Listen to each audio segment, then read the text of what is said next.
नमस्कार, आप देख रहे हैं एनबी न्यूज और मैं हूं आपके साथ चंद्रशेखर त्रिशूल। कोरोना की दवा कोरोनिल बनाने का दावा करने वाले योग गुरु बाबा रामदेव और निम्स पर 2 मुकदमे दर्ज हो गए हैं। ये मुकदमे राजस्थान में वकील बलराम जाखड़ और अंकित कपूर की ओर से दर्ज करवाए गए हैं। इससे पहले राजस्थान सरकार भी मुकदमा दर्ज करवाने की बात कह चुकी है, जिसके बाद अब पतंजलि और निम्स की मुश्किलें बढ़ती जा रही हैं।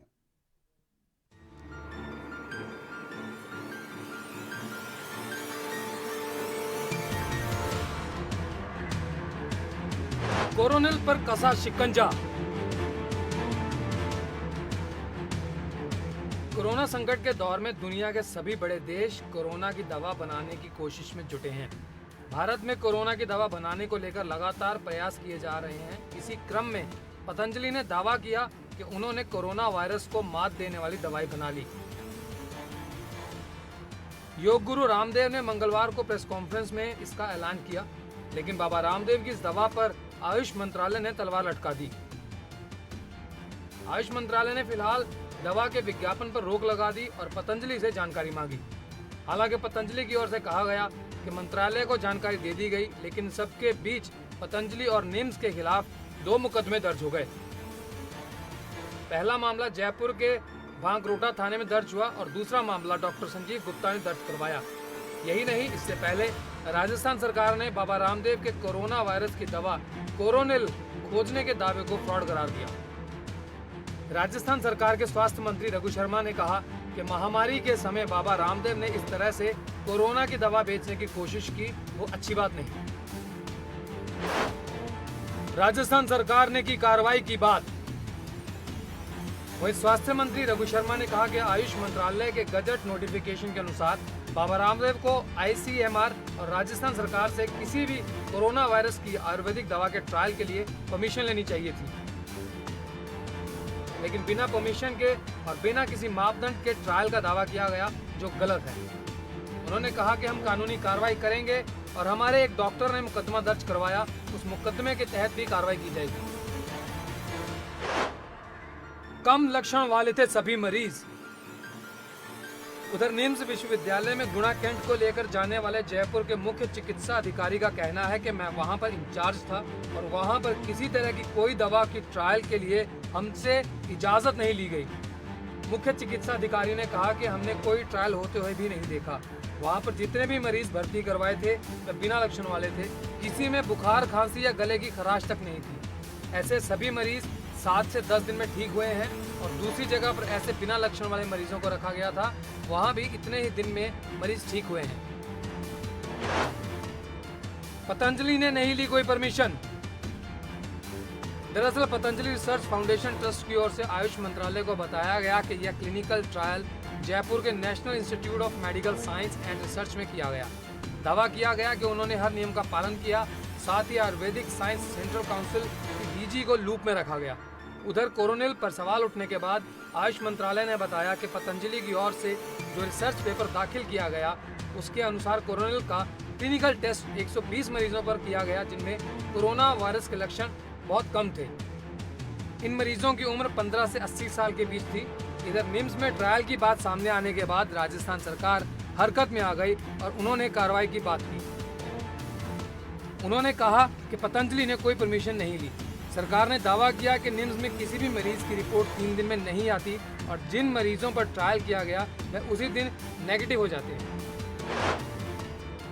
मामले ने लिया राजनीतिक मोड़। फिलहाल अब कुल मिलाकर देखा जाए तो इस मामले ने राजनीतिक मोड़ ले लिया और पतंजलि को कोरोना नाशक दवा अब रिलीज होने से पहले ही अधर में लटकती नजर आ रही है। News desk special report ANB news. आइए सुनवाते हैं आचार्य बालकृष्ण ने क्या कुछ कहा। लाखों की संख्या है। फिर बाद में क्लिनिकल केस स्टडी हमने करते हुए जो कोरोना के पॉजिटिव पेशेंट्स थे, सैकड़ों ऐसे रोगियों को हमने औषधि दिया और वो 100% परिणाम रहा है। हमने प्रतिदिन के हिसाब से उनकी मैपिंग करी। 70-80% तो लोग 5-6 दिन में ठीक हो रहे थे। पूरी तरह से ठीक होने में किसी को 5 दिन, किसी को 7 दिन, 10 दिन, 12 दिन, अधिक से अधिक लगभग 14 दिन से पहले जितने भी पेशेंट्स को दिया गया वो 100% नेगेटिव हुए हैं। और उनमें जो क्रिटिकल कंडीशन के भी पेशेंट थे, जिनको फीवर था, जिनको कफ था, जिनको वायरल अटैक हो चुका था, इस तरह के स्टेजेस के भी पॉजिटिव पेशेंट थे। तो क्लिनिकल केस स्टडी के सैकड़ों केस स्टडी के आधार पर हम कह सकते हैं कि कोरोना का समाधान, कोरोना की चिकित्सा आयुर्वेद से संभव है, वो भी 100%। और इसी विवाद पर हमारे साथ जुड़े हुए हैं हाकम सिंह, पंजाब हाई कोर्ट के अधिवक्ता। हाकम सिंह जी, आपका स्वागत है एएनबी न्यूज पर। बिल्कुल सर, शुक्रिया सर। क्या क्या मुकदमा आपने दर्ज करवाया अपनी तरफ से पतंजलि और निम्स के खिलाफ?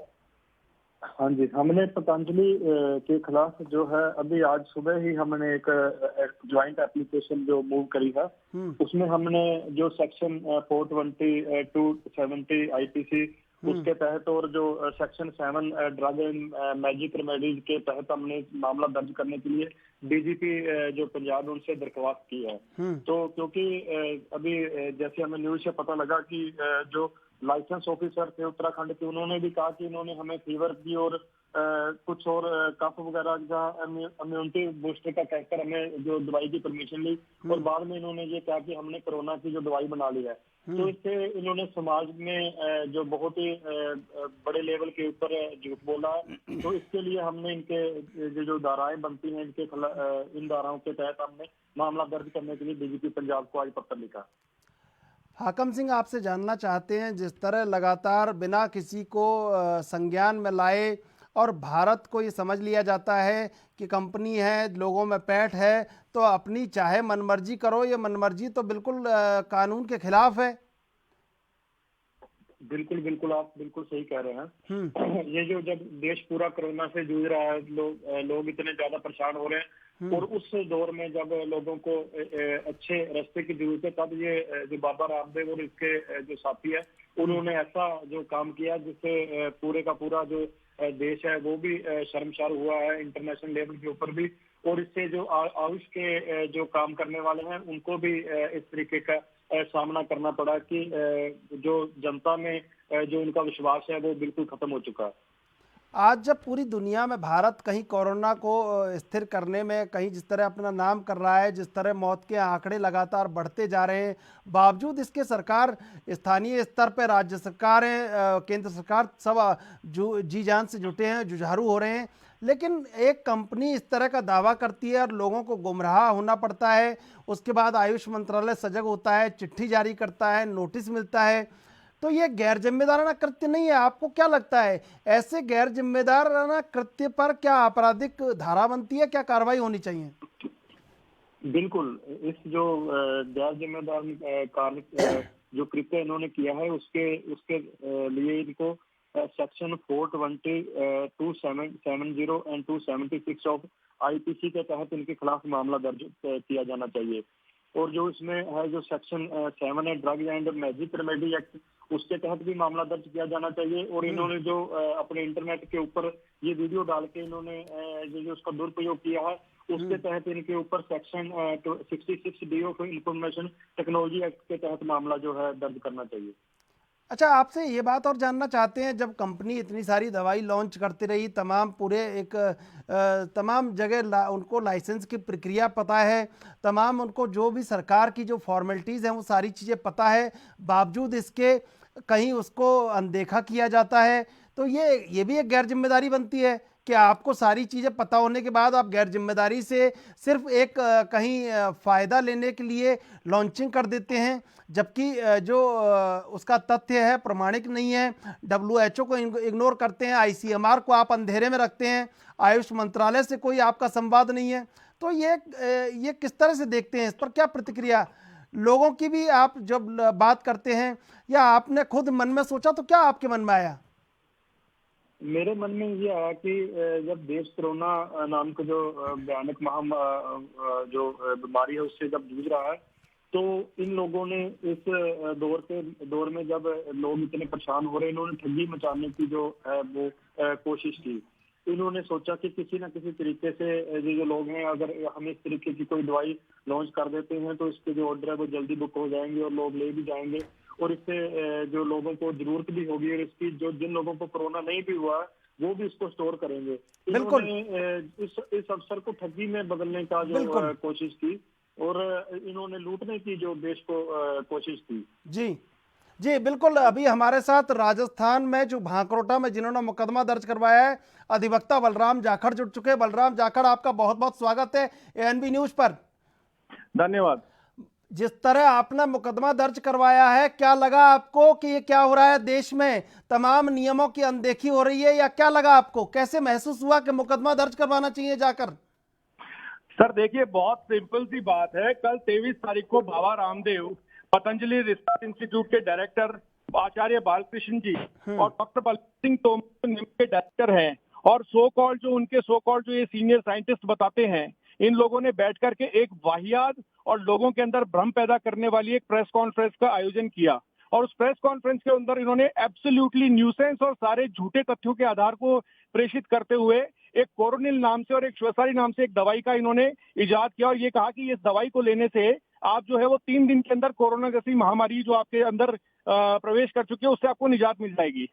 एक तरफ तो पूरा विश्व, जिसमें हिंदुस्तान, हमारे देश के प्रधानमंत्री, हमारे राजस्थान राज्य के मुख्यमंत्री श्री अशोक गहलोत जी और स्वास्थ्य मंत्री रघु शर्मा जी दिन रात एक करके पूरा सरकार और सब कंधे से कंधा मिला के काम कर रहे हैं, और एक तरफ ये बाबा रामदेव जैसे लोग और बलवीर सिंह तोमर जैसे लोग जनता को भ्रम और भ्रामकता पैदा करके और इस तरह से मूर्ख बनाने का काम कर रहे हैं। तो जब ये मैंने कल देखा तो उसके बाद में तुरंत प्रभाव से जो है मैंने भांकरोटा थाने के अंदर एक परिवाद दर्ज करवाया। सर हम जाखड़, आपसे ये भी जानना चाहते हैं, सरकार की नाक के नीचे इतना बड़ा काम हो गया, क्लिनिकल ट्रायल हो गया, तमाम तरह की बातें हो गई, सरकार को पता नहीं चला, और देश में दवा लॉन्च हो गई, राजस्थान का नाम भी खराब हो गया। सर देखिए, ऐसा है, ये जो इन्होंने कहा कि क्लिनिकली स्टडी करवा दी, इन लोगों ने कोई प्राइवेट सैंपलिंग करके खुद की ही कोई फर्जी प्रयोगशाला के अंदर अगर इस प्रकार का कोई प्रयोग किया है तो वो भारत सरकार और राज्य सरकार से मान्यता प्राप्त नहीं है, पहली बात। दूसरी बात, थोड़ी देर बाद में ही आपने देखा होगा कि प्रधानमंत्री और अशोक गहलोत जी ने और रघु शर्मा जी ने आज इस बात का खंडन कर दिया कि इसके खिलाफ सख्त से सख्त कार्रवाई की जाएगी, क्योंकि आयुष मंत्रालय ने जो इसने प्रेस कॉन्फ्रेंस करी बाबा रामदेव और इस फर्जी आदमी बलवीर सिंह तोमर ने, आपको मैं थोड़ा सा और विश्लेषण कर दूं, ये बलवीर सिंह तोमर वही व्यक्ति है जो 2 महीने के लिए जेसी काट के आया है 376 के मामले में, और उसके खिलाफ अभी भी ट्रायल पेंडिंग है। और इसके जो पुत्र हैं अनुराग तोमर जी, इनके खिलाफ कई धाराओं के अंदर 420, 67, 68 के अंदर मुकदमे पेंडिंग है। तो ये इस प्रकार के क्रिमिनल लोग जो हैं, ये इस तरह के फर्जीवाड़े करके और राजस्थान और भारत की जनता को मूर्ख बना रहे हैं। और दूसरी बात, जहां तक बात आप कर रहे हैं, आपका बहुत जायज प्रश्न है कि ये जो सरकार की नाक के नीचे हुआ, सर सरकार की नाक के नीचे नहीं हुआ। जब ये प्रेस कॉन्फ्रेंस करी इन्होंने गलत और भ्रामक तथ्यों के आधार पर, तो तुरंत प्रभाव से आयुष मंत्रालय ने इनकी प्रेस कॉन्फ्रेंस का खंडन किया, इनके खिलाफ प्रसंज्ञान लिया, and they took strict cognizance against this Patanjali research institute and NIMS, and they asked all the documents to surrender in front of this Ayush मंत्रालय। बलराम जाखड़, आपने एक जिम्मेदार नागरिक की भूमिका निभाई है, देश के लिए बहुत बड़ा काम किया है, लेकिन ये सवाल है कि सरकार को पता नहीं होता है, सरकार का कम्युनिकेशन होता है मेडिकल इंस्टीट्यूट से, और जिस तरह का क्लिनिकल ट्रायल हुआ, मुकदमा दर्ज करवाने में आपने जो तत्परता दिखाई, वो तत्परता कहीं सरकार की तरफ से नहीं दिख रही है। अभी तक कोई ऐसी सूचना नहीं है, मुकदमे की बात कही गई है लेकिन मुकदमा दर्ज अभी तक नहीं हुआ है जब हम बात कर रहे हैं। तो ये तत्परता जो आपने दिखाई है, ये तत्परता सरकार को दिखानी चाहिए या नहीं दिखानी चाहिए, ये मेरा सवाल है आपसे। निश्चित रूप से यह निश्चित आपका ये कथन बिल्कुल सही है। जो तत्परता मैंने और मेरे साथी अधिवक्ता अंकित टप्पे दिखती है, अगर आपको लगा कि ये मुझे नींद नहीं आ रही है, ये देश में क्या हो रहा है, मुझे एक जिम्मेदार नागरिक की भूमिका निभानी चाहिए, तो मैं आपसे ये जानना चाहता हूं, जब आप जिम्मेदार नागरिक की भूमिका दिखाने के लिए तत्परता से थाने पहुंचे, सरकार के पास पूरा हमला है, सरकार की नाक के नीचे होता है, सरकार को ये तत्परता दिखानी चाहिए थी, जिम्मेदार सरकार की।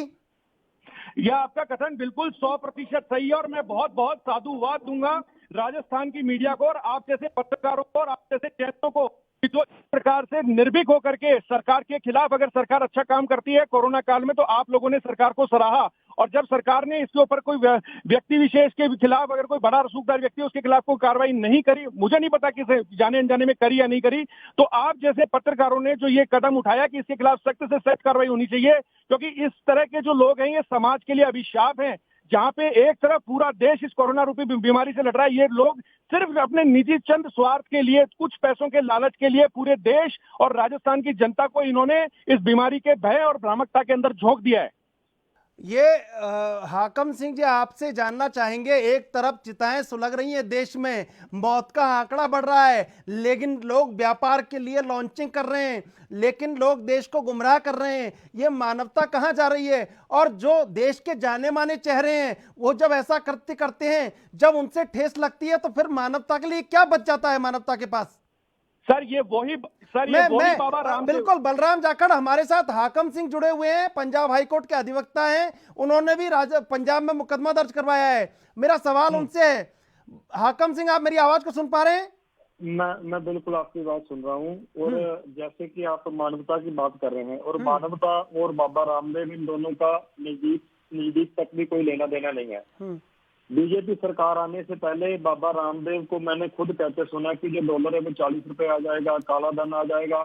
और उसके बाद ये जो जैसे बीजेपी सरकार आ गई, उसके बाद ये बाबा रामदेव की जो स्टेटमेंट थी वो चेंज होगी। इसने कहा कि ये वाली काची घनी सरसों का तेल ले लो, ये वाले बिस्कुट ले लो, इसमें मैदा नहीं है। इसने सिर्फ और सिर्फ जनता को नींबू की तरह निचोड़ने का और लूटने का काम जो किया है। बाबा रामदेव में मानवता नाम का कोई भी गुण नहीं है।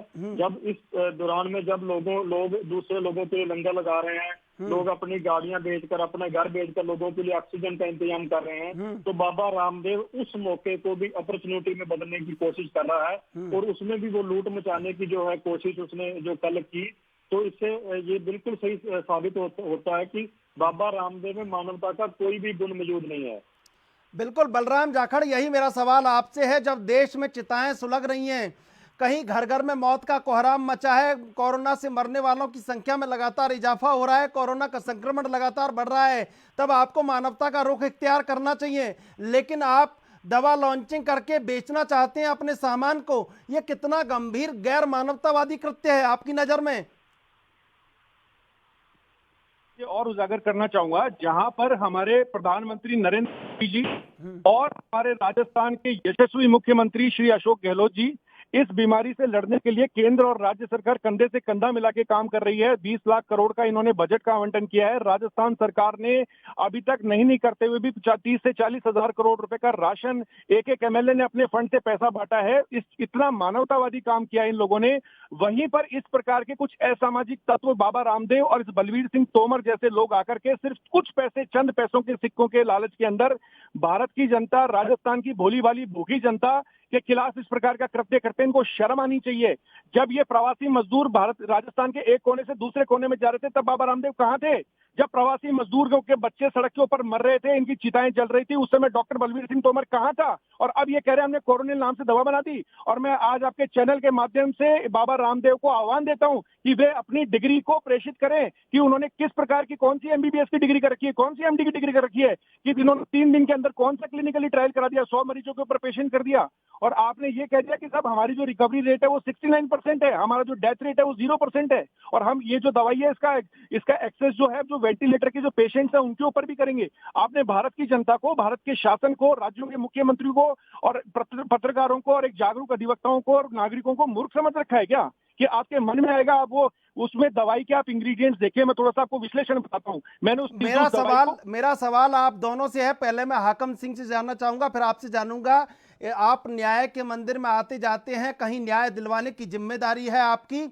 आप ये देखते हैं कि कोई सरकार की अनदेखी करता है, कोई सरकार की बिना परमिशन के इस तरह का गंभीर आपराधिक कृत्य कर देता है, सरकार को जानकारी नहीं है।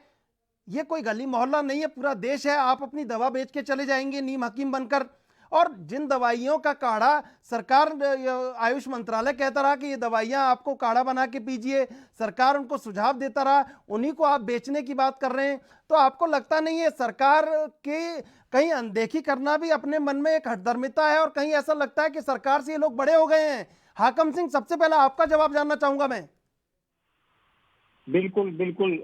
यहाँ पर इन दिनों में देखने से ये लग रहा है कि भारत में 2 तरह के कानून काम कर रहे हैं। पहला कानून जो अगर किसी और हमने पंजाब में देखा कि पिछले कुछ दिनों में काफी लोग थे जिन्होंने इस प्रकार की दवा का जैसे दावा किया तो पंजाब में उनके खिलाफ मुकदमा दर्ज करके उनको जेल में डाल दिया गया। लेकिन जो बाबा रामदेव इतने बड़े जो है स्तर के ऊपर इस तरह की लूट मचाने की जो कोशिश करते हैं, लेकिन अभी तक किसी भी प्रकार की उनके खिलाफ कोई भी FIR किसी थाने में भी नहीं हुई। और ना ही सरकार का जो हमारा जो हेल्थ मिनिस्ट्री डिपार्टमेंट है, जहाँ हमारा जो और तरह के जो हमारे सरकारी डिपार्टमेंट है, उन्होंने किसी प्रकार की कोई शिकायत नहीं की। और ना ही अभी तक पुलिस ने खुद इस बात का संज्ञान लिया है कि जो बाबा रामदेव है इसने इस तरह की लूट मचाने की कोशिश की है, इस आपदा के समय में इनके खिलाफ जो FIR करनी चाहिए। तो जो हम सरकार से भी इस बात की अपील करेंगे कि इसमें सरकार को भी अपनी मानवता का परिचय देते हुए जो पंजाब सरकार है, जहां जैसे मेरे जो मित्र हैं इन्होंने राजस्थान में इन्होंने अपनी दरखास्त दी है, तो दोनों सरकारों को इसके बाबा रामदेव के खिलाफ जो है FIR करनी चाहिए और इसको जल्दी से जल्दी जेल में जो डाल देना चाहिए, जिससे जो और भी लोग हैं जो जहां तक मीडिया नहीं पहुंच पाता है, जहां तक सोशल मीडिया नहीं पहुंचता है, जहां और समाचार नहीं पहुंच पाते, गांव देहाती लोग हैं, वहां पर भी जो लोग उनको ठगी मारने का काम कर रहे हैं, उनको भी एक सबक मिलेगा कि हम इस विपदा के समय में हम किसी पर को भी लूट नहीं सकते। तो सरकार को अभी जल्दी से जल्दी कार्रवाई इनके खिलाफ करके इनको जेल में डाल देना चाहिए। बिल्कुल, यही सवाल मेरा बलराम जाखड़ से है कि आपके हौसले इतने बुलंद कि सरकार को अनदेखी करते हैं और सरकार को नजरअंदाज करके और अपनी दवाई बेचने के लिए इतनी बड़ी लॉन्चिंग कर देते हैं। बलराम जाखड़ बताइए जरा। मेरा निवेदन आपसे सर इतना सा है कि जहां तक सरकार की बात है, तो राजस्थान सरकार और राजस्थान के मुख्यमंत्री और राजस्थान का प्रशासन अपने आप में संवेदनशील है। हमें पूर्ण भरोसा है। निश्चित रूप से देखिए, अब बहुत एक हाई लेवल की मीटिंग चल रही है और सारी बातें जो है वो मीडिया के सामने डिस्क्लोज नहीं की जाती, ये बात आप भी जानते हैं।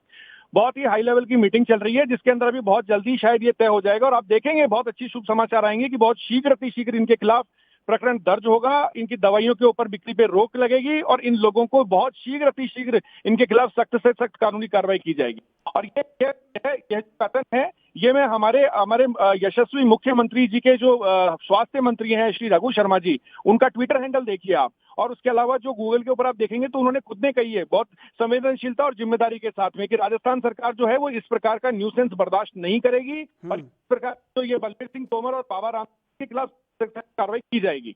तो आप निश्चिंत रहिए। बिल्कुल, मैंने रात को 2 बजे स्वयं उपस्थित होकर के भागरोटा थाने के अंदर मेरे अंकित कपूर ने वहां पे जाके परिवार किया और सुबह मैं स्वयं जाकर के DCP साहब और CP साहब से मिलकर के आया हूं और अभी एक मीटिंग चालू है और बहुत जल्दी जो है वो मीडिया की भावनाओं को, देश की भावनाओं को, जनता की भावनाओं को ध्यान में रखते हुए ये बाबा राम जैसे फर्जी लोगों के खिलाफ जरूर सख्त से सख्त कार्रवाई करने के आदेश जारी होंगे। किन धाराओं में और किस सेक्शन में मुकदमा दर्ज करवाया बलराम जाखड़? सर मैं आपको बताऊं कि इसमें 3 तो माइनर एक्ट हैं। एक तो राजस्थान पेंडेमिक एक्ट है, एक नेशनल डिजास्टर एक्ट है, राष्ट्रीय आपदा प्रबंधन अधिनियम की धारा 54 और राजस्थान आपदा अध्यादेश 2020 की धारा 3 और 4 और सेक्शन 188 IPC और उसके साथ में एक और है सर सेक्शन 188, सेक्शन 420, 120 भी IPC और इसके साथ में एक सबसे इंपॉर्टेंट है drugs and magic remedies objectionable advertisement act 1954 and rules there under. तो ये 4 जो एक्ट हैं इनके आधार पे जो है हमने एक FIR दर्ज करवाई है और बहुत जल्दी जो है इनके खिलाफ कानूनी कार्रवाई होगी, आप निश्चिंत रहिए। मैं हाकम सिंह से भी जानना चाहूंगा, आप अधिवक्ता, आपने किन धाराओं में मुकदमा दर्ज करवाया है पतंजलि और निम्स के खिलाफ? हाँ जी, हमने जो पतंजलि के खिलाफ जो इन्होंने मुख्य रूप से इन्होंने जो लूट मचाने का जो काम किया है, तो हमने इसमें डिजास्टर मैनेजमेंट की धाराएं तो है ही है। हमने इसमें सेक्शन 420, सेक्शन 270, 276 IPC के तहत और इसमें जो सेक्शन 7 जो है ड्रग्स और मैजिक रेमेडीज जो एक्ट है उसके तहत, और इसके बिना जो है हमने जो डिजास्टर मैनेजमेंट एक्ट की जो धारा है उसके तहत और 66D of information and technology act 2000 के तहत हमने जो मामला दर्ज करवाने की कोशिश की। आप दोनों से ये मैं जानना चाहता हूं कि जब सरकार की अनुमति नहीं होती है, एक जिम्मेदार आप एक कंपनी चलाते हैं, देश में आपके प्रोडक्ट बिकते हैं और आप ऐसा गंभीर आपराधिक कृत्य करते हैं, सरकार को बोलना पड़ता है, सरकार की नाक के नीचे ये हो जाता है। अभी तक कोई मुकदमा हालांकि निजी स्तर पर आप दोनों ने दर्ज करवाया है, एक डॉक्टर संजीव गुप्ता है, उन्होंने भी जयपुर में गांधीनगर में मामला दर्ज करवाया है, लेकिन सरकार की तरफ से जो एक्शन आना चाहिए वो अभी तक कहीं नजर नहीं आ रहा है। हालांकि बलराम जाखड़ कह रहे हैं कि राजस्थान में कोई मीटिंग चल रही है हाई लेवल की और मुकदमा दर्ज हो सकता है, मुकदमे की सूचना भी आई है, सरकार ने कहा भी है, लेकिन कब कब आप इतना गंभीर आपराधिक कृत्य कर देते हैं और सरकार को सजग होने में 24 घंटे से ज्यादा लग जाते हैं, कब होगा मुकदमा दर्ज? ये जो लाला रामदेव है, सॉरी बाबा रामदेव हैं, चलो इनको लाला भी कह दें तो नहीं, आपकी जबान से जो नाम निकल गया बिल्कुल जी। हाँ, क्योंकि ये जो काम ही जो इस वक्त बाबाओं वाला ना करके जो कमर्शियल काम कर रहे हैं, तो उसमें लाला भी इनको आप कह सकते हैं। तो इनके खिलाफ जो है जल्दी से जल्दी जो कार्रवाई करनी चाहिए सरकार को। सरकार को भी अपनी जिम्मेवारी इसमें समझनी चाहिए कि हम जैसे जो नागरिक है, जहाँ जैसे अपने जो मेरे मित्र राजस्थान से जुड़े हुए हैं, इन जैसे जो नागरिक हैं, उनको उनकी पहल से पहले ही सरकार को जो मंत्रालय आए, जहाँ सरकार की जो मशीनरी है उसको एकदम से फोर्स में लाकर उनको हमारे दरखास्त देने से पहले ही कार्रवाई करके इसको करना चाहिए। लेकिन हमें अभी पंजाब में तो किसी प्रकार का कोई रिस्पांस नहीं मिला है। जैसे ही पंजाब में मामला दर्ज हो जाएगा तो हम आपको जो है सूचित कर देंगे। बलराम जाखड़, आपने जिन लोगों से लड़ाई लड़ी है उनने सरकार को नजरअंदाज कर दिया, आपका जोश और जज्बा कितना है इस लड़ाई में, आपसे जानना चाहते हैं। मैं आपसे ये निवेदन करना चाहूंगा सर कि जहां तक आप बात कर रहे हैं कि आप सरकार जो है वो काम क्यों नहीं कर रही है, नाक के नीचे ये हो रहा है। सर, एक कहावत है कि मारने वाले से बचाने वाला बड़ा होता है। इस समय राजस्थान सरकार, राजस्थान मुख्यमंत्री, राजस्थान मंत्री एवं शासन का प्रमुख ध्येय और प्रमुख जिम्मेदारी राजस्थान जनता को इस कोरोना की महामारी से बचाने का और उनको सुरक्षित रखने का है। तो इस स्थिति के अंदर जो है पहली प्रायोरिटी राजस्थान सरकार की और राजस्थान की जनता की, राजस्थान की मीडिया की और आप जैसे अनुभवी पत्रकारों की यह है कि राजस्थान की जनता को कैसे न कैसे इस बीमारी से बाहर निकाला जाए, जिसमें काफी हद तक राजस्थान की सरकार सफल हो चुकी है। जहां तक बात है इस बाबा रामदेव जैसे लोगों की, तो निश्चित रूप से आप थोड़ा सा धैर्य रखिए, निश्चित रूप से बहुत बड़ा एक्शन होगा और इसके खिलाफ बहुत बड़ी कानूनी कार्रवाई होगी और जनमानस को ध्यान में रखते हुए मेरे जैसे और लोग निकल के आएंगे जो इस प्रकार की कार्रवाई करेंगे, आप जैसे और पत्रकार निकल के आएंगे जो इस प्रकार के इस तरह के जो बड़े जो नरबख्शी लोग हैं जो पैसे के लिए राजस्थान और भारत की जनता के साथ में इस प्रकार का व्यवहार करते हैं, जो मरने के लिए छोड़ देते हैं, इन लोगों के खिलाफ निश्चित तौर पे मैं आह्वान करूंगा राजस्थान के मुख्यमंत्री से और देश के प्रधानमंत्री से और आप जैसे पत्रकारों से कि इनके खिलाफ जो है सख्त से सख्त कानूनी कार्रवाई करने के अंदर देश की जनता की जाखड़ लगातार एएनबी न्यूज इस पे सजगता से अपनी जिम्मेदारी निभा रहा है और देश के नागरिकों को सजग कर रहा है कि ये जो इस तरह के कृत्य हैं, गंभीर कृत्य हैं, सरकार को इस पर एक्शन मोड में आना चाहिए। एएनबी न्यूज लगातार कल से आवाज उठा रहा है। हाकम सिंह, आपका बहुत बहुत धन्यवाद एएनबी न्यूज से जुड़ने के लिए। बलराम जाखड़, ये जो तमाम ऐसे कृत्य हो जाते हैं जब हम महामारी के दौर से गुजर रहे हैं, जब देश में मौत का आंकड़ा बढ़ रहा है, इस तरह की गंभीर घटनाएं होती हैं, तो कहीं आम लोगों का विश्वास जो चला जाता है तो वो कहीं कमजोर नहीं होता। जब इस तरह की घटनाएं सामने आती है, जो जिम्मेदार लोग हैं वही कहीं व्यवसाय के रूप में और अपने जो चेहरे हैं, अपने चाल है, चरित्र है, उसको सब बदल देते हैं वो। देखिए निश्चित रूप से ये हमारे देश के अंदर विडंबना रही है कि यहाँ पर अनुभवहीन और ये जो इस प्रकार के लोग हैं, नीम हकीम खतरे जान, इस तरह के लोगों को जो है ये राजस्थान और देश की भोली वाली, भारतवर्ष की भोली वाली जनता के भावनाओं के साथ में खिलवाड़ करते हैं। उनको दवाई के नाम पर कभी गौमूत्र पिलाते हैं, कभी कुछ पिलाते हैं और उस प्रकार के जो इनका ये कोई एसोसिएटेड नहीं होते हैं, कोई मेडिकल एंड हेल्थ एसोसिएशन से इनके पास कोई सर्टिफिकेट नहीं होता है, लेकिन कुछ अपने चंद लालच के लिए और कुछ रसूखदार लोगों के प्रभाव में होने के कारण और कानून को अपने आगे ये लोग बौना कर देते हैं, जिसकी वजह से इस प्रकार के लोग जो हैं ये अपना कुकृत्य और इस तरह का अनैतिक व्यापार करते हैं। तो ये आपके द्वारा जो कही गई बात है ये बिल्कुल सत्य व सही है। आपका जोश और आपका जज्बा जो आपने लड़ाई छेड़ी है, उस लड़ाई को कहां तक ले जाना चाहते हैं, ये मैं आपसे जानना चाहता हूं। मेरा उद्देश्य किसी व्यक्ति को जेल भिजवाने का या किसी के खिलाफ उसको सजा करवाने का नहीं है। मेरा उद्देश्य सिर्फ इतना सा है कि भारत की जनता इस प्रकार के लोगों के छल में नहीं आवे, बहकावे में नहीं आए। जिस तरह से राज्य सरकार और केंद्र सरकार और आप जैसे पत्रकार और जागरूक लोग समय समय पर गाइडलाइंस इश्यू करते हैं, उन गाइडलाइंस का फॉलो करें और जिस तरह भारत जो है वो देश विश्व के अंदर इस कोरोना महामारी के समक्ष निकल करके आया है और एक भारत की साख बनी है कि इस देश के लोग जो है साधन और व्यापार कम होने के बावजूद भी इस प्रकार की महामारी से एकता से लड़ सकते हैं। तो ये कुछ चंद इस प्रकार के नीच लोग, ये बाबा रामदेव और बलवीर सिंह तोमर जैसे लोगों के बहकावे में न आए और जो राज्य सरकार और केंद्र सरकार की जो गाइडलाइंस है उनको फॉलो करें, डॉक्टरों से अपना टाइम टू टाइम ट्रीटमेंट लें और सैनिटाइज करें और स्वयं का ध्यान रखें, और जो पत्रकार और जो मीडिया अपना सक्रिय योगदान दे रहा है उसके दिशा निर्देशों का भी पालन करें। वहाँ राजस्थान में पहले भी मुकदमे दर्ज हैं और इस तरह के गंभीर आपराधिक कृत्यों में उनका कहीं लिप्तता रही है? बिल्कुल रही है सर। ये जो निम्स के डायरेक्टर हैं इनके खिलाफ राजस्थान के थाने के अंदर एवं माननीय राजस्थान उच्च न्यायालय व सेशन न्यायालय के समक्ष 376 में ट्रायल अभी भी पेंडिंग है। ये व्यक्ति 2 महीने से अधिक मात्रा में जेल जाके आए हुए हैं। इनके जो सुपुत्र हैं उनके खिलाफ में भी कई थानों के अंदर जो है वो आपराधिक प्रकरण जो है कि दर्ज करवाए गए थे। तो इस प्रकार के जो क्रिमिनल, लेकिन होता क्या है, देखिए मेरा आपसे निवेदन ये है कि जब आदमी 2 पैसे कमा लेता है और बड़े रसूखदार व्यक्ति बन जाते हैं तो इन लोगों को अपने आगे कानून, सरकार और व्यवस्थाएं छोटी नजर आने लगती हैं। लेकिन जहां तक हमारे राजस्थान के मुख्यमंत्री और राजस्थान सरकार का और राजस्थान की जनता का सवाल है, तो बहुत समय समय पर ऐसे ऐसे उदाहरण पेश हुए हैं कि कानून और न्याय व्यवस्था से बढ़कर कुछ भी नहीं है। न मैं हूं, न बलवीर सिंह तोमर है, न बाबा रामदेव है, न कोई अन्य व्यक्ति है। बिल्कुल बिल्कुल बलराम जाखड़, हमारे साथ जो जयपुर में जिन्होंने केस दर्ज किया है डॉक्टर संजीव गुप्ता, वो भी जुड़ चुके हैं। डॉक्टर संजीव गुप्ता, आपका एएनबी न्यूज पर बहुत बहुत स्वागत है। नमस्कार सर। डॉक्टर संजीव गुप्ता, क्या सोच के केस दर्ज किया है? आप किन से लड़ने जा रहे हैं ये आपको पता है, जिन्होंने सरकार को ही बौना साबित कर दिया और अपना प्रभाव दिखा दिया। हालांकि सरकार सजग होकर उनको नोटिस थमा चुकी है और कहीं उन पर एक्शन मोड पे भी है। सर बात आपकी सही है कि आज की तारीख में हिंदुस्तान में कानून को अपनी जेब में रखने वाले लोगों की कोई कमी नहीं है। पैसे और मद में लोग ऐसा काम कर रहे हैं, आपदा में अफसर ढूंढ रहे हैं, लेकिन इसका मतलब ये तो नहीं है कि सारे लोग बिकाऊ हैं। क्या मीडिया ने आज प्रमुखता से इस मामले को नहीं उठाया है? क्या मीडिया को पूरा हिंदुस्तान का कोई भी क्रिमिनल या कोई भी खरीद सकता है?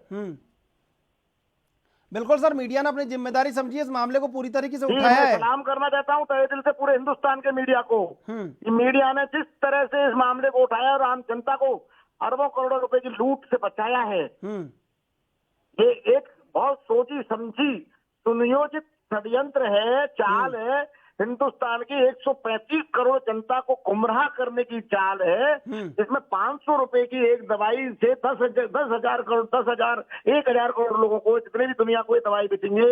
आप देखें कितना बड़ा भ्रष्टाचार है ये। इन्होंने परमिशन ली है केवल ज्वर की दवाई की, ज्वर और खांसी की दवाई की, और आप दावा कर रहे हैं वही संवेदनशील बात है कि लोग अपनी गुल्लक तोड़ चुके हैं, लोग अपने पूरी झोली सब झाड़ चुके हैं। आज लोगों को चूल्हा जलाना मुश्किल है। घर में जिस तरह परेशानियों का सामना हो रहा है, कोरोना के लॉकडाउन के बाद जिस तरह की मुसीबतों से भारत का मध्यम वर्गीय इंसान और भारत का मध्यम वर्गीय परिवार और जो निचला तबका है वो उभरना चाहता है, बावजूद इसके ये एक छल कहीं लोगों के सामने आता है। कंपनी दवाई बना रही है, लोग कहीं जीवन को खोने के भय से उसे खरीदेंगे, तो ये कितना बड़ी असंवेदनशील पहलू है, कितना बड़ा गैर मानवीय कृत्य है। यही जानना चाहते हैं संजीव गुप्ता आपसे। गैर मानवीय है और बहुत बड़ा भ्रष्टाचार है। और मेरा तो इतना सा ही निवेदन है कि पैंडेमिक एक्ट जब लागू है इस देश में, केंद्रीय स्वास्थ्य मंत्रालय है, ICMR है, आयुष मंत्रालय है, हमारे 3 act, drug and cosmetic act, drug and magic remedy act और इंडियन मेडिकल काउंसिल एक्ट, इन तीनों एक्टों का प्रावधान है। आयुष मंत्रालय ने क्लिनिकल ड्रग ट्रायल थेरेपी की 127 पेज की पॉलिसी बना रखी है। इन्होंने लॉन्च कर दी दवाई कोरोना के नाम पर। ये कर ही नहीं सकते, विज्ञापन दे ही नहीं सकते। ये अनुमति तो बहुत दूर की बात है सर। तमाम तरह के नियमों को नजरअंदाज किया गया। बलराम जाखड़, जो पैसे लोगों के पास नहीं है, कहीं लोग अपना जीवन खोने के भय से पैसा खर्च करके उन चीज़ों को खरीदना चाहते हैं जिनसे उनका जीवन बच सके, और वही चीज़ें अगर प्रमाणिक नहीं निकलेंगी, वही चीज़ें अगर संदिग्ध होंगी, तो ये कितना बड़ा छल है हिंदुस्तान के, भारत के नागरिक के साथ। सर ये बहुत बड़ा छल है और मैं बहुत बहुत साधुवाद और धन्यवाद अर्पित करना चाहूंगा भारत की जनता और भारत की विशेष तौर पर मीडिया को, जिन्होंने बहुत ही सही समय पर इस मुद्दे को उठाया, जिससे कि केंद्र सरकार और राज्य सरकार की आंख खुली। यदि आप लोग इस मुद्दे को उठाने में 2 दिन या 3 दिन का समय भी लगा देते तो ये इस प्रकार के रसूखदार लोग हैं कि अपनी व्यवस्था कहीं ना कहीं कर लेते और भोली वाली जनता जो इस पैंडेमिक के दौरान जो संजीव गुप्ता जी ने कहा वो बिल्कुल सत्य बात कही कि इस पैंडेमिक के दौरान जनता की जेब में पैसे नहीं है, उन्होंने अपनी जो जमा पूंजी थी वो 3 महीने में खर्च कर दी है और जैसे तैसे करके अपना गुजारा कर रहे हैं और ये उनकी जेबों के ऊपर डाका डालने की तैयारी थी, इस दवाई के नाम पर उनसे पैसे लूटने की तैयारी थी। लेकिन मैं बहुत बहुत धन्यवाद करना चाहूंगा आप जैसे मीडिया के सजग पत्रकारों का और उन लोगों का जिन लोगों ने बहुत सही समय पर आकर के अपनी आन बान और शान और प्रतिष्ठा दांव पर लगाकर थाने के अंदर और सब जगह जो है इस प्रकार के प्रकरणों को दर्ज कराया ताकि इस प्रकार के फर्जी बाबा और ये जो बलवीर सिंह तोमर जैसे ये बलात्कारी लोग हैं, इन लोगों को रोकने का जो इन्होंने प्रयास किया उसके लिए मैं बहुत बहुत धन्यवाद अर्पित करना चाहूंगा। बिल्कुल। डॉक्टर संजीव गुप्ता, क्या मन में टीस हुई कि मुकदमा दर्ज कराना चाहिए? देश में जो हो रहा है इस तरह का कृत्य है कि इस पर क्या आपके मन में क्या आया, क्यों मुकदमा दर्ज कराने की सूझी आपको? सर, मैंने ये देखा कि जिस तरह मंच पर बैठकर ये लोगों ने पूरी जनता को ठगने का एक सुनियोजित षड्यंत्र किया है। मैंने सारी वेबसाइट खंगाली, ड्रग एंड कॉस्मेटिक की, मेडिकल काउंसिल की, ICMR की, आयुष मंत्रालय की, कहीं भी इस दवा को कहीं भी परमिशन नहीं दी गई सर। किसी भी अकाउंट में नहीं मिला, किसी भी मिनिस्ट्री के अकाउंट नहीं मिला और इन्होंने कोरोना के नाम पर उसको सर प्रचारित कर दिया। सर, हिंदुस्तान में कानून है drug and medicine remedy act, जिसमें कोई दवाई का हम प्रचार प्रसार भी नहीं कर सकते, अनुमति ही नहीं है। क्या आपने कभी देखा कोई कंपनी बताती है इस दवा से पेट दर्द बंद हो जाएगा, जुकाम दर्द दूर हो जाएगी? अरबों करोड़ों रुपए की कंपनियां हिंदुस्तान में काम करती हैं सर। अभी एक नोटिस जारी हुआ है, आयुर्वेद ड्रग्स कंट्रोल अथॉरिटी है, उसने भी गंभीर माना है कि आप जुकाम खांसी की जो दवा है उसको कोरोना की दवा बना के बता रहे हैं। सर, ये नोटिस नहीं है, ये बल्कि अभी बता रहा हूं मैं आपको कि इन्होंने आयुष मंत्रालय ने पहले ही नोटिस जारी कर रखा है। कोई भी आदमी भ्रामक प्रचार प्रसार करेगा तो उसके खिलाफ हम FIR दर्ज कराएंगे। लेकिन भ्रामक प्रचार प्रसार, इतना बड़ा मंच सजाया गया, इतनी बड़ी लॉन्चिंग की गई, तो वही तो फिर आयुष मंत्रालय नोटिस देके खाना पूर्ति कर रहा है केवल। यही सवाल हम भारत के हर सजग नागरिक से जानना चाहते हैं। आप दोनों से मैं जानना चाहता हूं, इतनी बड़ी लॉन्चिंग होती है, सरकार को पता नहीं है, सरकार को जो उनसे COPP सर्टिफिकेट लेना था वो उन्होंने कहीं नहीं लिया, CTRI में उन्होंने दर्ज करवाया जो ट्रायल का रिकॉर्ड रखती है, उससे कहीं ये दवा बेचने का लाइसेंस नहीं मिलता, बावजूद इसके इतना बड़ा कृत्य होता है। सरकार को एक एक्शन मोड पे आके कहीं बड़ा एक्शन लेना चाहिए, तो वो नोटिसों में ही अभी हो रहा है खाना पूर्ति। यही एक गंभीर सवाल है। निवेदन है कि इंडियन मेडिकल काउंसिल एक्ट के तहत कोई भी एलोपैथी का आदमी आयुर्वेद दवा पर रिसर्च नहीं कर सकता, वो लिख नहीं सकता। होम्योपैथिक का डॉक्टर आयुर्वेद की दवा नहीं लिख सकता, आयुर्वेद का डॉक्टर एलोपैथी की दवा नहीं लिख सकता, रिसर्च कैसे कर ली बिना परमिशन के? बलराम जाखड़ आपसे जानना चाहते हैं, उन्होंने कहा, आचार्य बालकृष्ण जो CEO है पतंजलि की, उन्होंने कहा कम्युनिकेशन गैप है सरकार से और ये जल्दी ही दूर हो जाएगा। तो इस विश्वास का आधार क्या है जब इतनी अनियमितता आप कर देते हैं? तो जब एक आदमी अपने आप को पद, पैसा और मद के लालच में अपने आप को बहुत बड़ा समझने लगता है तो इस प्रकार के मूर्खतापूर्ण कृत्य कर देता है। ये जो कह रहे हैं कि हमारा कम्युनिकेशन गैप है, आपके साथ बाबा रामदेव को लिया जो नहीं करते हुए 50,000 करोड़ की इन्होंने जो चैरिटेबल बना रखी है, वो इनके पास में बड़े बड़े CAs हैं, वकीलों की टीम है, डॉक्टर्स की टीम है, तो ये तो किसी भी स्तर पर संभव ही नहीं है कि ये कोई ना कोई सरकार से कम्युनिकेशन गैप रहा हो। ये संभव नहीं है, ये माना ही नहीं जा सकता है। लेकिन जहां तक बात आप कह रहे हैं कि इस प्रकार की इन्होंने प्रेस कॉन्फ्रेंस का आयोजन किया, तो ये एक सुनियोजित षड्यंत्र था, एक साजिश है और इनको ये लग रहा था कि हम इस प्रकार से भोली वाली जनता को जो है ये दवाई बेच करके और हम लोग मुनाफा कमाएंगे। लेकिन ये इन्होंने जो कृत्य किया, ये आप जैसे पत्रकारों की सजगता की वजह से इनके गले में उल्टा पड़ गया और अब आप देखिए कि इसके लिए इनको गंभीर परिणाम भुगतने पड़ेंगे। और मेरा एक निवेदन है सर, मेरी अभी CP साहब से मीटिंग है, तो मुझे आप थोड़ा सा इजाजत दीजिए, मैं माफी चाहूंगा डिबेट को छोड़ने के लिए, क्योंकि वो वापस बुला रहे हैं मेरे को इसी मैटर में। से साथ जुटा हुआ है कि इस तरह का पर्दाफाश होना चाहिए, सच सामने आना चाहिए। संजीव गुप्ता, आपसे जानना चाहते हैं कि ये जो कम्युनिकेशन गैप की बात कही और कहीं उस नोटिस को नजरअंदाज कर दिया, ये क्या है? ऐसा कुछ नहीं है, इन्होंने सुनियोजित एक षड्यंत्र किया। और एक बात बताइए, हम एक छोटा सा प्लाट बनाने के लिए जाते हैं और हम नगर निगम या JDA या DDA जो भी संस्था होती है पंचायत, उसमें हम एप्लीकेशन लगाते हैं, तो क्या उस एप्लीकेशन लगाने को ही हम परमिशन मांग लेते हैं क्या? यानी कि इनके पास आज तक किसी भी मंत्रालय से, किसी भी डिपार्टमेंट से कोई परमिशन नहीं है। एप्लीकेशन सबमिट करने को इन्होंने परमिशन मान लिया, बिल्कुल, क्योंकि इनके मन में बहुत बड़ा एक चोर था। आप बताइए मेरे को छोटी सी बात, हिंदुस्तान में अभी कोरोना के पीड़ित लोगों की 2 से 3% मृत्यु दर है, और वो भी कोमोर्बिडिटी यानी कैंसर, डायबिटीज, लिवर या किडनी से कोई बीमार है तो, और 70 से 80% लोगों को कोई लक्षण नहीं आते हैं, सिम्टोमेटिक होते हैं, और 20 से 25% लोगों को जो लक्षण आते हैं वो भी सही हो जाते हैं। तो इन्होंने कौन से पेशेंटों पे ड्रग को ट्रायल किया, किसकी परमिशन से किया, क्या उन मरीजों को भी मालूम था कि उनके ऊपर क्लिनिकल ट्रायल थेरेपी की जा रही है जी। ये बहुत बड़े सवाल है, क्योंकि किसी भी मरीज को हम इंसान की जिंदगी को गिनी पिग की तरह यूज नहीं कर सकते हिंदुस्तान के कानून में सर।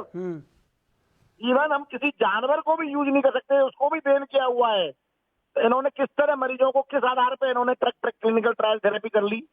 आप जरा सोचिए, केवल इतनी सी छोटी सी बात कि हिंदुस्तान में ऑलरेडी जो ये ड्रग एक्ट बने हुए हैं, पॉलिसी बनी हुई है, और आज आपदा प्रबंधन डायरेक्टर मैनेजमेंट एक्ट लागू है, हमारा ये पेंडेमिक एक्ट लागू है।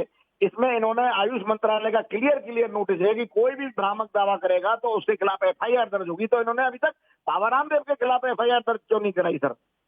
ये नोटिफिकेशन देके लीपापोती क्यों कर रहे हैं? बात है कि लीपापोती क्यों हो रही है? अगर ये दवा बाजार में आती, लोगों को विश्वास है कि कहीं हम ठीक हो सकते हैं, कहीं हमारी जान बच सकती है, गंभीर लक्षण वाले जो मरीज हैं उन पर टेस्ट नहीं हुआ, तो कोई कैसे प्रमाणित कर सकता है? WHO और ICMR को नज़रअंदाज करते हुए ये कैसे कहा जा सकता है कि ये दवा है जो कोरोना से आपको बचा सकती है, जिसके बारे में, जिसमें जो औषधि, जो जड़ी बूटी इस्तेमाल की गई हैं, उसके बारे में आयुष मंत्रालय पहले ही कहता रहा है कि इस तरह का काढ़ा बना के पीने से आपको कहीं लाभ होगा और कहीं कोरोना से बचाव हो सकता है।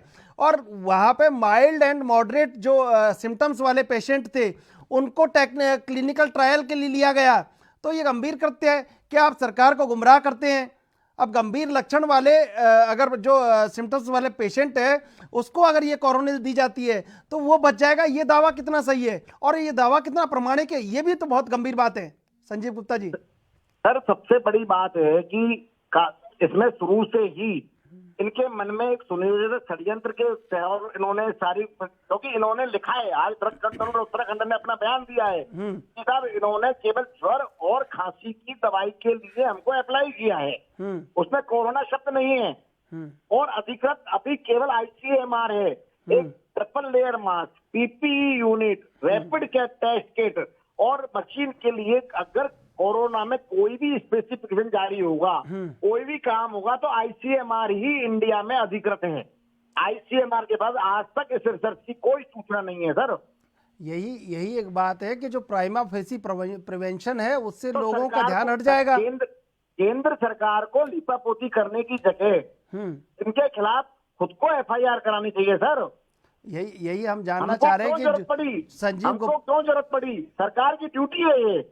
यही संजीव गुप्ता, हमारा यही सवाल है कल से कि जो प्राइमा फेसी प्रिवेंशन है उससे आदमी का ध्यान भंग हो जाएगा, उससे आदमी को लगेगा, इंसान को लगेगा कि नहीं अब तो कोरोना की दवाई बन गई, यानी कोरोना खत्म होने वाला है, कोरोना उस दवाई से खत्म हो जाएगा। तो कहीं प्रभाव को नज़रअंदाज करने से ये बीमारी और व्यापक हो सकती है। और जो प्राइमा फेसी प्रिवेंशन है उसको आदमी कहीं सोच सकता है कि नहीं अब कुछ फ़ायदा नहीं है मास्क लगाने से, सोशल डिस्टेंसिंग करने से। तो ये तमाम बातें हैं जो कहीं कोरोना के प्रति गैर जिम्मेदारी का रवैया कहीं इंसानी सोच में डाल सकती हैं। तो ऐसे में बड़ा गंभीर कृत्य है। और कोरोना की दवाई बनाने का आप दावा कर देते हैं। भारत की एक अपनी साख है, आपकी अपनी एक कंपनी की एक साख है, बावजूद इसके ऐसा कृत्य। और सब जानते हैं कि किस तरह लाइसेंस लिया जाना है। आपसे, आप डॉक्टर हैं, मैं पूछना चाहता हूं कि जिस मरीज पर क्लिनिकल ट्रायल किया जाता है तो उसको तो ये बताया जाता होगा कि आप पे क्लिनिकल ट्रायल किया जा रहा है। सर उससे बाकायदा उसको बताया जाता है, उसके साइन लिए जाते हैं, उसके हेल्थ इंश्योरेंस कराया जाता है और उसके पूरे परिवार के उसके खर्चे की जिम्मेदारी ली जाती है, उसके इन्वेस्टिगेशन की जिम्मेदारी ली जाती है। और उसको कल को कुछ हो जाए तो उसको कंपनी द्वारा रिएम्बर्समेंट भी किया जाता है, मुआवजा। तो यही बात हम जानना चाहते हैं। वीडियो रिकॉर्डिंग की भी बात सामने आई है कि वीडियो, जब ऐसी महामारी है जिसमें आप दुनिया की सबसे खतरनाक बीमारी पर अनुसंधान कर रहे हैं, तो कहीं आपको वीडियो रिकॉर्डिंग भी उसकी करनी चाहिए, तमाम सरकारी मापदंडों का पालन करना चाहिए, लेकिन नियमों की खुले में अनदेखी हो गई और दवा भी लॉन्च हो जाती है। सर मैं तो ये कह रहा हूँ कि 24 घंटे हो चुके हैं अभी तक। आप जरा थोड़े दिन पीछे जाइए, उत्तर प्रदेश में, मैं कांग्रेस बीजेपी नहीं कर रहा हूँ, मैं कर रहा हूँ कि जो लोग केवल सड़क पर रहकर मजदूरों के लिए डिमांड कर रहे थे, खाने पीने कर रहे थे, उन तक को 50-50 दिन तक गिरफ्तार किया गया।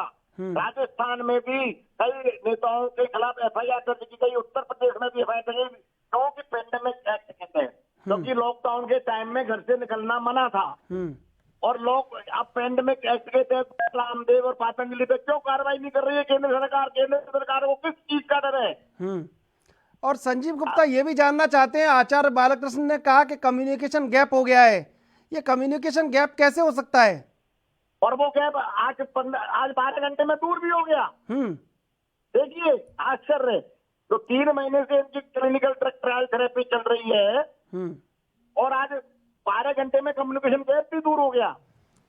तो यही बात है कि जब लोगों की जेब में पैसा नहीं है और लोग कैसे अपना जीवन बचाने में जुटे हुए हैं, उस समय देश की नामी गिरामी कंपनी, देश के नामी गिरामी लोग जिनके ऊपर जिम्मेदारी का एक अपना आवरण है, वो इस आवरण को उतार फेंकते हैं और कहीं उन लोगों को ये भ्रम पैदा कर देते हैं कि इससे आपका जीवन बच सकता है।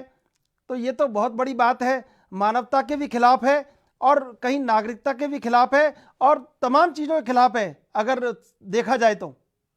बिल्कुल सही है सर। अब तो हमसे ज्यादा जिम्मेदारी अब मीडिया की हो गई है, क्योंकि पूरे हिंदुस्तान के मीडिया ने अब इस मुद्दे को बहस का विषय बना लिया है कि क्या आपदा में अवसर ढूंढने की प्रक्रिया में जिस तरह हिंदुस्तान की संपूर्ण 135 करोड़ की जनसंख्या को लूट खसोट का एक दुर्योजित षड्यंत्र किया जा रहा है। अब मैं मीडिया को धन्यवाद देता हूं और अपनी बात समाप्त करता हूं। बिल्कुल बिल्कुल बिल्कुल डॉक्टर संजीव गुप्ता, आपका बहुत बहुत धन्यवाद ANV न्यूज से जुड़ने के लिए।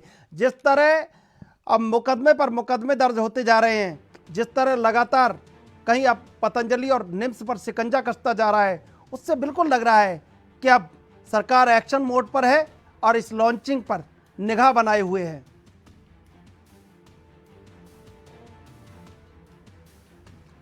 और तमाम ये बातें हैं, कहीं एक मानवता को भी शर्मसार करती है बातें, कहीं सरकार की जो एक सरकार का ओहदा है, आप सरकार के संग काम करते रहे हैं बहुत दिनों तक, जाने कितने लाइसेंस पतंजलि ने लिए हैं तमाम दवाओं के लिए, बावजूद इसके जो दुनिया की ऐसी महामारी है जिस पर पूरी दुनिया में कोहराम मचा हुआ है, पूरी दुनिया में जिससे मौत के आंकड़े लगातार बढ़ते जा रहे हैं, अगर कहीं उस पर आप दावा करते हैं, उस पर कहीं आप कुछ बोलते हैं, तो एक सोच समझ के बोलना चाहिए, सोच समझ के उन चीज़ों को रखना चाहिए और वो नहीं रखा गया। तमाम सरकारी जो मापदंड हैं, तमाम सरकारी जो नियम है, गाइडलाइन है, उन सब की अनदेखी की गई और लॉन्चिंग कर दी गई। लेकिन अब लगातार कोरोनिल पर जो शिकंजा कसा है, जो शिकंजा अब धीरे धीरे कोरोनिल को अपने जद में लेता जा रहा है, उससे कहीं लग रहा है कि प्रामाणिकता पर अब संदेह उत्पन्न हो चुका है और लोगों में भी ये मैसेज जा चुका है कि कहीं उनके संग भी एक छलावा हो रहा है, क्योंकि जिस दवाई को जो जड़ी बूटियाँ उसमें डाली गई हैं, उसके लिए आयुष मंत्रालय पहले ही सब अपनी गाइडलाइन दे चुका है। बिल्कुल, इस खबर पर जानकारी के लिए हमारे साथ जुड़ चुके हैं राजस्थान से कांग्रेस के प्रवक्ता गिरिराज गर्ग। गिरिराज गर्ग, आपका बहुत बहुत स्वागत है ANV न्यूज पर। जी नमस्कार। सरकार की नाक के नीचे ये हो जाता है, राजस्थान में इतना बड़ा कृत्य हो जाता है, पूरे देश में आपका नाम खराब हो गया आज, और मुकदमा अभी तक दर्ज नहीं हुआ। गिरिराज गर्ग, आपसे जानना चाहता हूं, इतनी बड़ी अनदेखी? नहीं, अनदेखी नहीं है। देखिए, मैं बताऊं आपको कि जो स्वास्थ्य मंत्री जी है, जैसे ही उनकी नॉलेज में आया, उन्होंने तुरंत जो है एक्शन लिया है और तुरंत अब ये ऐसे देश के साथ जो धोखाधड़ी करने वाले लोग हैं, योगा करते करते व्यापारी बन गए, व्यापारी बन के और अब देश के जनता के 130 करोड़ लोगों के स्वास्थ्य के साथ जो खेलना चाहते हैं, ऐसे लोगों के खिलाफ सख्त कार्रवाई होनी चाहिए। निश्चित रूप से राज्य सरकार इस मामले में कोई कोताही नहीं बरतेगी और मैं पूरे विश्वास के साथ कह सकता हूं कि इसके खिलाफ मुकदमा दर्ज होगा और इन दोनों के खिलाफ कार्रवाई होगी। यही जानना चाहता हूं गिरिराज गर्ग, लगातार जिस तरह संजीव गुप्ता है डॉक्टर, उन्होंने मुकदमा दर्ज करवाया गांधीनगर थाने में, बलराम जाखड़ है एडवोकेट, उन्होंने मुकदमा दर्ज करवाया है भांकरोटा थाने में, अब सरकार की तरफ से किस थाने में कब मुकदमा दर्ज होगा, यही सवाल आपसे जानना चाहता हूं। नहीं, निश्चित रूप से देखिए, व्यक्तिगत आदमी तो कभी भी थाने जाके मुकदमा दर्ज करा सकता है, सरकार की एक प्रक्रिया होती है और निश्चित रूप से सरकार इस मामले में बहुत ज्यादा संवेदनशील है और निश्चित रूप से ना बहुत अतिशीघ्र ही इनके खिलाफ मुकदमा भी दर्ज होगा, कार्रवाई भी होगी, गिरफ्तारी भी होगी और इनको सजा भी मिलेगी। इतनी बड़ी अनदेखी हो जाती है, लॉन्चिंग हो जाती है दवा की, दवा बना ली गई है, ये दावा किया जाता है जो इम्यूनिटी बूस्टर है उसको वायरस किलर कहा जाता है, और तब सरकार जागती है, तब केंद्र से नोटिस मिलता है आयुष मंत्रालय से, तो क्या मानेंगे ये जिम्मेदारी, ये गैर जिम्मेदारी? भारत कोई गली मोहल्ला थोड़ी है कि कोई भी अपनी दवा बना के बेच के चला जाएगा। बिल्कुल सही बात है, लेकिन ये लोग जिनके प्रेशर में और जिनके आशीर्वाद से फूल रहे हैं वो केंद्र में बैठे हुए राजनेता ही तो हैं जिन्होंने इनको इतना आगे बढ़ाया है। इनकी 2014 के पहले क्या स्थिति थी, आज इनकी क्या स्थिति है? देश के सबसे बड़े कारोबारी हैं ये, सारे उद्योगपतियों को पीछे छोड़ दिया इन्होंने। क्या इनके पास इतना ना शहद इकट्ठा होता है? इनके मधुमक्खी के इतने बड़े वो हैं कि ये जो शहद बेचते हैं, ये कहते हैं साहब पतंजलि का शहद जो है वो ओरिजिनल शहद होता है, पतंजलि का दूध जो है ओरिजिनल होता है, घी ओरिजिनल होता है। कितना देश में केंद्र सरकार आंख मीच के बैठी हुई है, उत्तराखंड में इनकी सरकार है आंख मीच के बैठी हुई है, जहां से ये पनप रहे हैं, जहां से फूल रहे हैं। बिल्कुल बिल्कुल बिल्कुल। गिरिराज गर्ग, आपका बहुत बहुत धन्यवाद एएनबी न्यूज पर जुड़ने के लिए। जिस तरह लगातार अब शिकंजा कसता जा रहा है, कोरोनिल संदेह के घेरे में आ गई है, देखना होगा कि सरकार के कितने नोटिस कोरोनिल, पतंजलि और निम्स को मिलते हैं और क्या कार्रवाई होती है। आप देखते रहिए एएनबी न्यूज।